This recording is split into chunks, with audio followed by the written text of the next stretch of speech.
Amados irmãos e irmãs, celebramos hoje o 10º domingo do tempo comum. E agora que eu enxerguei a mãe de Léo ali. Seja bem-vinda mais uma vez à nossa comunidade. Amados de Deus, a palavra de Deus que nós ouvimos hoje nos situa acerca das consequências do pecado na vida do ser humano. Lá no livro do Gênesis, relata-nos como se deu a entrada do pecado na história da humanidade. E qual foi a consequência que Adão e Eva assumiram diante desse seu pecado. O texto relata, de maneira até um tanto poética, como que Deus vem visitá-los no jardim. Deus que procura o homem, Deus que pergunta: onde estás? Essa foi a pergunta que Deus fez. E eles estavam escondidos. Se esconderam. E eles respondem: ouvi tua voz no jardim e fiquei com medo, porque estava nu. O pecado, caríssimos irmãos e irmãs, destrói a nossa relação para com Deus. O pecado nos afasta de Deus. Mesmo Deus vindo ao nosso encontro, por causa dos nossos pecados, nós fugimos da presença de Deus. É justamente aí que se dá a destruição da relação entre o homem e Deus. O homem pecador, ele foge da presença do Senhor. Mas, por esse pecado da desobediência, o homem também perde o paraíso, perde a presença de Deus, mas Deus insiste, durante toda a história da nossa salvação, em reconquistar essa aliança para com o povo. Deus não nos abandona por causa dos nossos pecados. Mesmo envolvidos em nossos pecados, Deus permanece olhando por nós.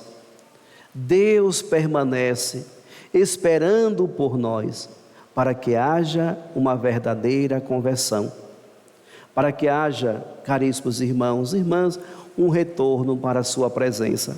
E nós sabemos como se dá esse retorno. Nós sabemos o meio pelo qual nós devemos passar para retornar à presença de Deus. O primeiro aspecto é o arrependimento. Tomar consciência do pecado e arrepender-se dele. E recorrer à misericórdia do Pai. Recorrer à misericórdia do Senhor. Mas eu sempre lembro, quando a gente vai falar sobre pecados, o que o Papa hoje, já na eternidade, Bento XVI, em uma dos seus ensinamentos, dizia: o maior pecado da atualidade é a falta de consciência de pecado. O que é pecado para nós hoje mesmo? O que é que tem destruído a nossa relação com Deus? Às vezes, caríssimos irmãos e irmãs, por falta de conhecimento, ou por falta dessa busca de intimidade com o Senhor, nós vamos perdendo de vista aquilo que vem trazendo rupturas na nossa relação para com Deus. E isso vai acontecendo gradativamente vai acontecendo. Podemos até utilizar um exemplo. O pecado, ele pode minar a nossa salvação, assim como um pequeno vazamento numa construção vai minando toda a estrutura daquela construção. Ninguém vê, está lá escondido, mas aos pouquinhos vai ali ruindo, né? Vai soltando aquela água ali, aquela infiltração. Daqui a pouco aparece a parede sendo uma parede com mofo, e se não tomar cuidado, não corrigir aquela infiltração, toda a estrutura pode estar comprometida. Assim também acontece no nosso edifício espiritual. Se nós não tomarmos cuidado e olhar para dentro de nós mesmos e buscarmos corrigir esses pequenos pecados que vêm minando o nosso edifício espiritual, corremos um sério risco de lá na frente todo o nosso edifício espiritual vir se desmoronar. Porque, caríssimos irmãos e irmãs, para que possamos cuidar do nosso edifício espiritual, precisamos de estar na presença de Deus. Precisamos dessa intimidade com o Senhor. E para que nós busquemos essa comunhão com Deus, nós precisamos cada vez mais alimentar a nossa fé. Eu preciso acreditar nos ensinamentos de nosso Senhor Jesus Cristo. Eu preciso crer na sua palavra. E por isso, então, por meio da minha fé, eu coloco em prática os seus ensinamentos. Por isso, hoje, no finalzinho do Evangelho, Jesus, quando lhes é apresentado que a sua mãe e os seus irmãos estavam ali fora à sua procura, Jesus faz uma pergunta: quem é minha mãe e quem são meus irmãos? E olhando para os discípulos que ali estavam sentados, escutando, ele disse: aqui estão minha mãe e meus irmãos. Quem faz a vontade de Deus, este é meu irmão, minha irmã e minha mãe. Jesus nos acolhe na sua família. Jesus nos acolhe na família de Deus, justamente por meio da nossa fé e da nossa prática. Para pertencer à família de Cristo, nós precisamos, por meio da fé, escutar a palavra de Deus e colocar essa palavra em prática no nosso cotidiano. Por isso, caríssimos irmãos e irmãs, os desafios são imensos, mas devemos viver a nossa fé sempre movidos por uma força que não vem de nós. São Pedro vai dizer isso, né? Essa força, esse poder não é humano, mas esse poder vem de Deus, que é justamente a nossa fé, que nos faz todos os dias buscar nos tornar uma pessoa virtuosa. Por que que nós buscamos a virtude? Porque nós cremos em Deus e por meio da nossa fé, nós queremos a cada dia nos tornar mais virtuosos aos olhos de Deus, para melhor viver nesta sociedade. Por isso, São Pedro vai dizer que para que possamos alcançar esse grau de virtude, nós precisamos, como base da nossa fé e também do conhecimento. Precisamos ter fé e precisamos buscar conhecer a Deus. Quanto mais conhecemos ao Senhor, quanto mais escutamos os seus ensinamentos, mais buscamos então responder ao seu chamado em nossa vida, que a igreja chama de vocação. Todos nós somos vocacionados à santidade. Todos nós somos vocacionados a estar na presença de Deus.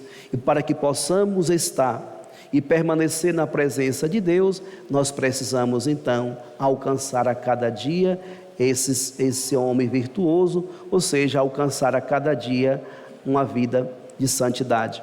E por isso então, santidade não combina com pecado. Por isso precisamos ter clareza e consciência daquilo que destrói a nossa relação para com Deus. Então, amados irmãos e irmãs, não podemos ouvir as vozes do mundo, mas precisamos ouvir a voz de Deus. A voz do mundo tem constantemente dito para nós que isso não é pecado, que isso não é pecado. A igreja está retrógrada, a igreja precisa renovar, a igreja precisa atualizar. Mas, caríssimos irmãos e irmãs, a igreja vive a palavra de Deus. A igreja transmite para os seus fiéis os ensinamentos das Sagradas Escrituras. A igreja atualiza esse ensinamento em nossas vidas. Então não é a igreja que tem que se atualizar, somos nós que precisamos buscar cada vez mais assumir a palavra de Deus por meio da nossa fé e compreender que existem dois projetos de vida que sempre serão nos apresentados: um projeto de vida e vida eterna, e um projeto, caríssimos irmãos e irmãs, de vida mundana. Existem esses dois projetos. Tem um texto bíblico que vai dizer: escolhe, pois, a vida. Precisamos então escolher caminhar com o Senhor. Por isso São Paulo, na carta aos Coríntios hoje, diz algo tão belo, tão profundo, que durante o dia eu meditei bastante sobre esse texto, sobretudo esse versículo da segunda leitura que nós ouvimos neste domingo. Ele nos diz: e isso acontece porque voltamos os nossos olhares para as coisas invisíveis e não para as coisas visíveis, porque o que é visível é passageiro, mas o que é invisível é eterno. E é justamente essa a missão da igreja todos os dias no mundo: revelar aos seus filhos justamente aquele que se torna invisível aos nossos olhos, mas se torna visível aos nossos corações por meio da nossa fé. Por isso, amados irmãos e irmãs, o que é visível, o que é palpável, aquilo que com o tempo se desfaz, aquilo que com o tempo vai ficar aí. Mas o que é invisível, aquilo que nós celebramos em cada Eucaristia, após a consagração, o Padre diz: eis o mistério da fé. Nós alcançamos Jesus na Eucaristia tão somente por causa da nossa fé. Então, se nós viemos à missa e não nutrimos a fé na presença real de Jesus na Eucaristia, voltaremos para casa vazios, voltaremos para casa sentindo algo muito vazio em nosso peito, porque só conseguimos experimentar a graça da presença de Jesus na Eucaristia por meio da fé que nós nutrimos em nosso coração e a cada dia devemos buscar aumentar. Por isso, o próprio Jesus nos ensina uma oração ao ensinar os seus discípulos, e que nós deveríamos todos os dias rezar: eu creio, mas aumente a minha fé. Isso quando Jesus aparecia para os discípulos e São Tomé, quando faz a experiência de tocar em Jesus, ele vai dizer isto: meu Senhor e meu Deus, eu creio, mas aumente a minha fé. Nós, caríssimos irmãos e irmãs, precisamos transcender o toque, transcender o sensível, para que possamos verdadeiramente viver cada vez mais a nossa fé. Jesus diz: tu crê porque me viste. Bem-aventurados serão aqueles que irão crer sem terem visto. Jesus já falava de nós. Jesus já fala daquelas pessoas que vivem a sua fé, que vivem a sua comunhão perfeita com Deus, não porque viu o Verbo encarnado, mas que sente a presença de Deus nessa comunhão que se dá, na comunhão fraterna com os irmãos, na comunhão, caríssimos irmãos e irmãs, sobretudo com Ele na sagrada Eucaristia. Por isso precisamos buscar cada vez mais melhorar a nossa intimidade com Deus, para que tenhamos coragem de romper com os pecados que nos impede de estarmos cada vez mais nesse caminho de santidade, buscando e vivendo mais agradável aos olhos de Deus. Por isso a missão da igreja, e deve ser a missão de todos os batizados, revelar sempre para o mundo aquilo que tem se tornado velado aos olhos do mundo. Nós, enquanto igreja, precisamos ser aquilo que nós assumimos como uma terminologia que eu acho muito bela: nós somos sacramento de salvação. A igreja é sinal visível de salvação. E aqui nós estamos falando da igreja ministerial, do Papa, do Bispo, dos padres, mas a igreja enquanto povo de Deus, enquanto povo batizado, enquanto povo que vive em comunhão com o Pai. Nós, enquanto esta igreja, nós somos para o mundo esse sinal visível da salvação. Por isso as pessoas, quando vêem uma igreja que caminha com fé, onde vê um povo que tem uma vida transformada, modelada pela palavra de Deus e sustentado na espiritualidade por meio dos sacramentos, as pessoas se sentem atraídas também a virem fazer parte dessa caminhada de fé. Por isso, caríssimos irmãos e irmãs, nós não somos melhores daqueles que estão lá fora da igreja, mas nós temos por obrigação dar um bom testemunho, porque estamos sempre em comunhão com o Senhor. Precisamos nos tornar uma igreja cada vez mais atrativa, e nós nos tornamos atrativos por meio do nosso testemunho. Por isso precisamos verdadeiramente sempre permitir que a palavra de Deus nos ilumine os nossos corações, os nossos pensamentos e as nossas ações. Nós não podemos vir para a igreja, juntar as duas mãozinhas e rezar como se fôssemos santos, e lá fora, caríssimos irmãos e irmãs, dar um testemunho contrário. Nós não podemos fazer isso. Nós precisamos ir para a igreja, nos encher da presença de Deus, e lá fora, no cotidiano da vida, nós precisamos então semear as alegrias que vêm dessa comunhão que nós aqui em cada missa estamos a realizar com o Senhor Jesus. E por fim, caríssimos irmãos e irmãs, Jesus ainda hoje nos dá um grande ensinamento para que possamos levar para a nossa vida, para a nossa família, para a nossa igreja e para o nosso ambiente de trabalho. Uma família que se divide, ela não se mantém. Uma família que se divide, ela não se mantém.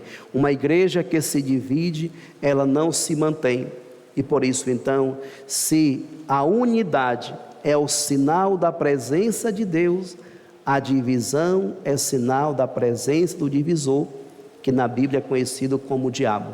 Então, precisamos lutar todos os dias para que a nossa igreja viva essa unidade, mas também precisamos lutar e cuidar para que as nossas famílias sejam unidas e que também as nossas empresas, nossos ambientes de trabalho vivam também essa unidade. Só por meio da unidade é que nós iremos revelar para o mundo verdadeiramente a face de Deus, que se revela na Santíssima Trindade. Por isso nosso Deus é trino, Pai, Filho e Espírito Santo, pois nessa unidade perfeita Ele revela o seu amor para conosco. Por isso, para que nós nos tornemos uma comunidade que reflete Deus para o mundo, precisamos ser então uma comunidade que caminha unida. Por isso peçamos a Nossa Senhora que interceda por nós, por todos nós, para que compreendamos esses ensinamentos e que possamos colocar em prática